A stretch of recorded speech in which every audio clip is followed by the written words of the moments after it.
20% teniendo en cuenta el aparato clientelar que han montado durante estas 2 décadas que prácticamente han gobernado la Argentina. Pero por eso, Alfredo, a partir del 10 de diciembre no pueden haber cambios tibios, ni pueden haber atajos, ni la Argentina da para más parches y remiendos o procrastinaciones. Tenemos que avanzar en un cambio profundo.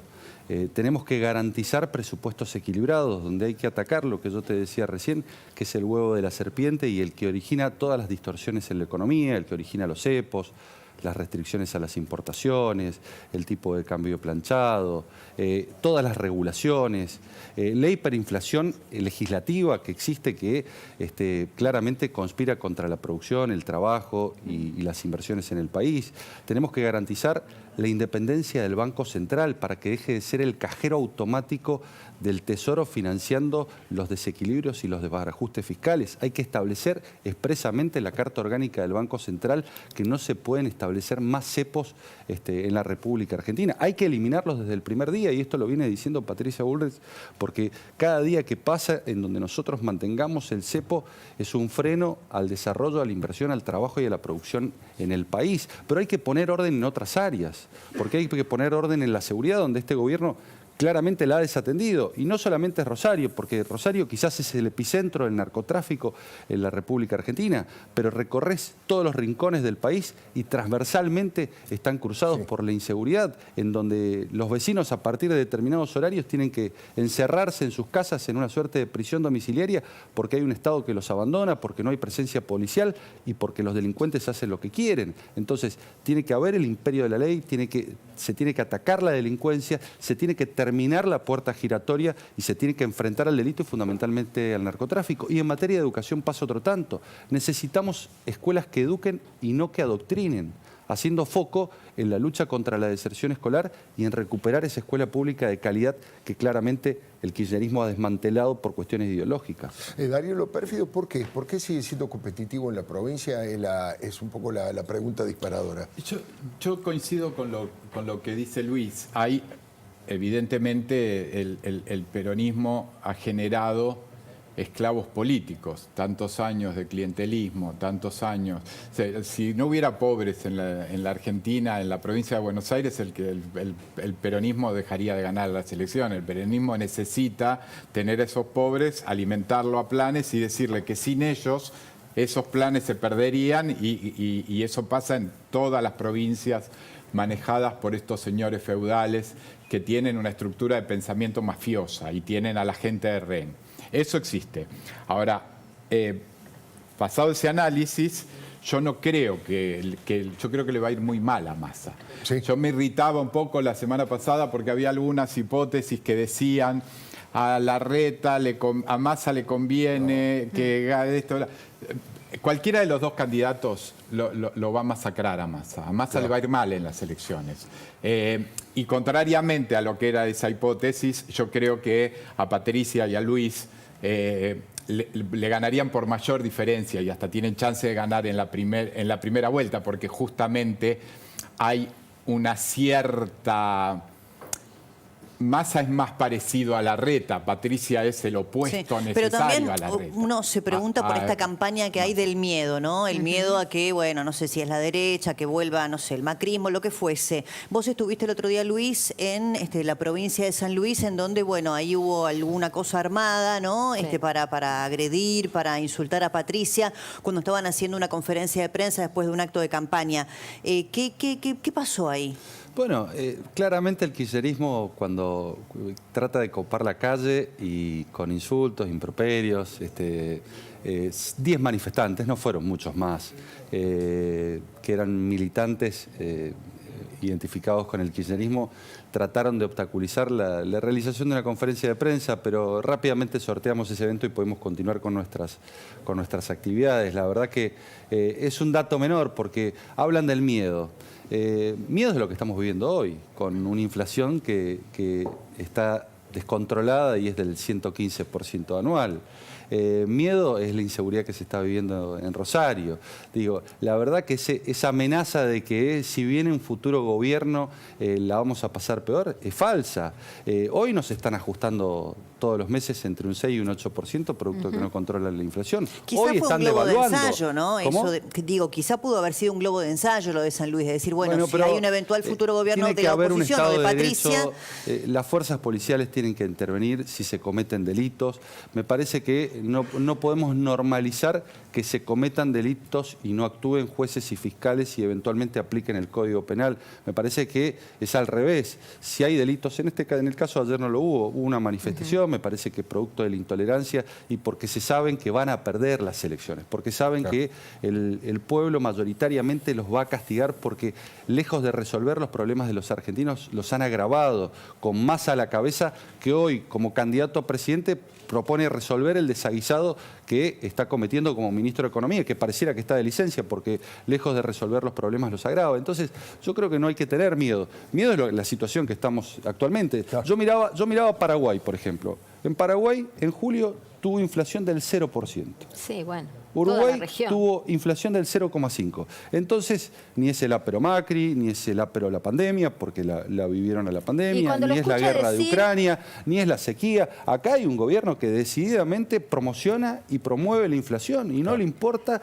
que producto de esa inflación miles de argentinos todos los días sean más pobres. Y cuando lo escucha decir que tirarle los números de inflación o consultarlo sobre esto es una suerte de chicana o que uno se hace el picante y que la única explicación posible a esto que nos pasa es la reducción de las exportaciones y que el dólar blue no tiene incidencia en nuestra cotidianeidad. La única explicación posible, y esto es lo que nos dicen, porque es un gobierno populista que siempre aplica las mismas recetas, te regalan el presente, pero te hipotecan el futuro, concentran poder político y económico, buscan perpetuarse en el poder y buscan cada vez hacernos más dependientes del Estado, al sector privado, a los trabajadores y también a los que no tienen trabajo, a los que tienen algún subsidio del Estado. Nos toman de rehenes porque quieren que todos coman de la mano del Estado, porque quieren que la iniciativa privada incluso dependa de la discrecionalidad del gobernante de turno. Y tenemos que salir de ese mensaje extorsivo, mafioso y que tiene secuestrada la República Argentina desde hace más de 20 años. Recién, no sé si hablabas de esto, Darío, pero dijiste que había algunos que hacían pronósticos respecto a que si gana uno, si gana el otro. No sé si, no quiero sumarte, pero yo pensé en lo que dijo acá Jorge Asís, aquí en La Nación Más, dijo, si Bullrich le gana a Larreta, el próximo presidente será Massa, ¿no? Y Fernando Iglesias le puso en su tuit y le contestó, el último pronóstico que acertó el turco Asís o Verdán fue un empate entre Platense y Chacarita en el PRODE. Me pareció muy gracioso y además posteó algunas de los vaticinios absolutamente equivocados que ha hecho Jorge Asís. Dijo, los grafos estoy leyendo, ¿no? Lula no va preso. Y fue preso. A Maldonado, es gravísimo, a Maldonado lo chuparon y se les quedó. Fíjate vos. Cristóbal López no va a ir preso. Grandes vaticinios de Jorge Asís. No creo que alcance para desaforar a Julio Devido. Lo desaforaron y fue en cana. Que nunca diga Leuco no va a ir preso. Que Leuco no va a ir preso porque Por voy seguro en cana. Menos mal que tengo a Débora Plager que nos va a contar con lujo de detalle algo más picante, más áspero para que charlemos con ellos, porque es la interna de Juntos por el Cambio también. Bueno, hoy es un poco el día después de la foto entre Vidal y Larreta que causó, tanto revuelo en la interna de Juntos por el Cambio, pero tuvo un capítulo más cuando le consultaron a Patricia Bullrich, que hasta ahora, no había hablado porque el que se ocupó de dar su posicionamiento con mucha firmeza y vehemencia fue el expresidente Mauricio Macri, ¿no? Algunos decían, lo que más le molestó a Macri respecto a la decisión de Vidal es un poco el desafío del liderazgo, ¿no? Esta disputa por el liderazgo en Juntos por el Cambio que por estas horas parece haber perdido Mauricio Macri. Hoy le preguntaron a Patricia Bullrich qué opinaba, ¿no?, de las últimas dos incorporaciones a el sector que representa o que lleva a Rodríguez Larreta como precandidato a presidente. Y Patricia Bullrich contestó, sí, claro, ahora tiene a María Eugenia Vidal y tiene a Facundo Manes, tiene 2 votos más. Buenos días. Mi nombre es Claudia. Buenos días. Mi nombre es Claudia Bilbao para Desayuno con Noticias. Patricia, ¿cómo se siente después del respaldo que referentes del PRO le han dado a Horacio Rodríguez Larreta, como Vidal o en su caso Manes? ¿Se siente decepcionada, traicionada? No, son 2 votos, así que nosotros estamos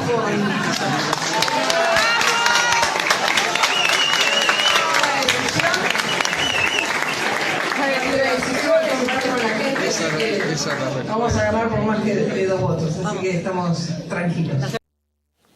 Bueno, sí, son 2 votos, ¿no? Porque María Eugenia Vidal dijo voy a votar por Larreta, Facundo Manes también. La gran pregunta o la incógnita, más allá de la respuesta ocurrente de Patricia Bullrich, es si traccionan los dirigentes cuando marcan su posicionamiento político partidario y dicen este es el candidato que yo voy a votar, el que a mí me gusta, el que yo sigo, si efectivamente eso se traslada en votos, ¿no? Lo hemos visto en muchos países, por ejemplo, en donde los presidentes no tienen reelección posible, no sé, el caso chileno, o cuando ya cumplen sus 2 mandatos y no pueden trasvasar su popularidad o sus votos a los candidatos del mismo espacio. Bueno, esa es una pregunta que está abierta y que se va a develar sin duda en la próxima elección del 13 de agosto. Incluso, bueno, muchos decían, ¿por qué se enojó tanto Mauricio Macri? Ayer contábamos de, bueno, los trapitos al sol que sacó Macri en ese comunicado y en las declaraciones públicas que hizo cuando recorría la provincia de Buenos Aires.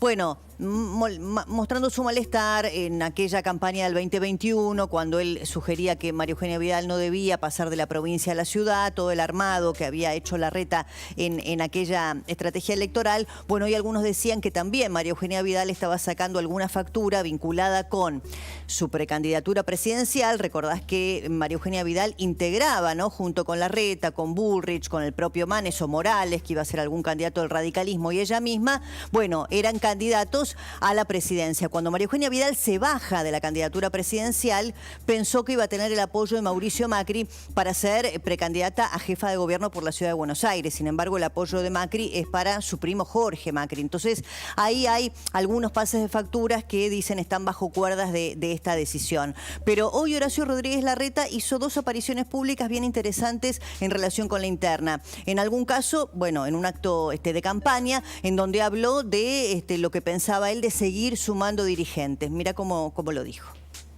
Tenemos que estar juntos. Por eso para mí trabajar junto con Facundo Manes, con María Eugenia Vidal, que son 2 dirigentes de primera, que yo los valoro mucho, es un gran orgullo. Y seguimos sumando. Y vamos a seguir sumando así millones de argentinos que impulsen el...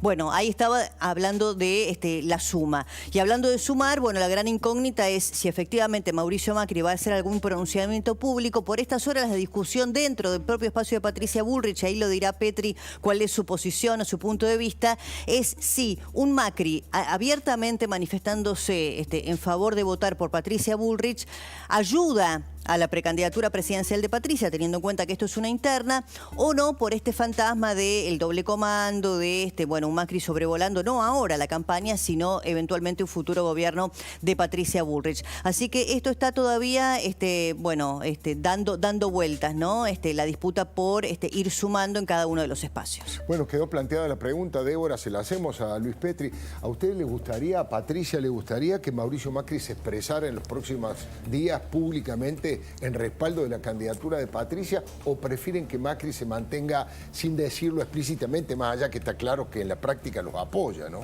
No, Alfredo, esa creo que es una decisión que tiene que tomar Mauricio Macri. Son bienvenidos todos los apoyos, pero como bien lo decía, y más de un expresidente como Mauricio Macri, pero como bien lo decía Patricia, al final del día y en las urnas, los apoyos y los votos de los dirigentes valen lo mismo que los votos de la gente. Y en definitiva nosotros creemos que hay que construir una gran mayoría con la gente. El próximo gobierno tiene que tener una inmensa legitimidad en las urnas para generar estos cambios profundos que la República Argentina necesita. Los acuerdos de cúpula, si no están orientados a cambios profundos que está reclamando la Argentina desde hace décadas y que se vienen pateando para adelante, no sirven. Tenemos que acordar con la ciudadanía que a partir del 10 de diciembre, con mucha firmeza, con mucha convicción y con mucha valentía, vamos a animarnos a hacer lo que muchas veces la política ha terminado concediendo para mantener los privilegios del statu quo. Entonces, creo que el gran acuerdo tiene que ser con la ciudadanía y es a partir del 13 de agosto, después de la resolución de la PASO. Buenísimo. Loperfio, te pido una respuesta corta. ¿Son 2 votos, no más? ¿Cómo tomas eso? ¿Cómo tomas esa decisión de que dirigentes importantes expresen apoyo a uno u a otro? Yo soy muy crítico de algunas cosas de Horacio. Claramente mi opinión, y todo el mundo lo sabe, yo me siento muy representado por Patricia y por Luis. Pero independientemente de eso, creo que hay algo que Juntos por el Cambio tiene que necesariamente ser distinto, no solo en las políticas, sino en las prácticas internas que el peronismo.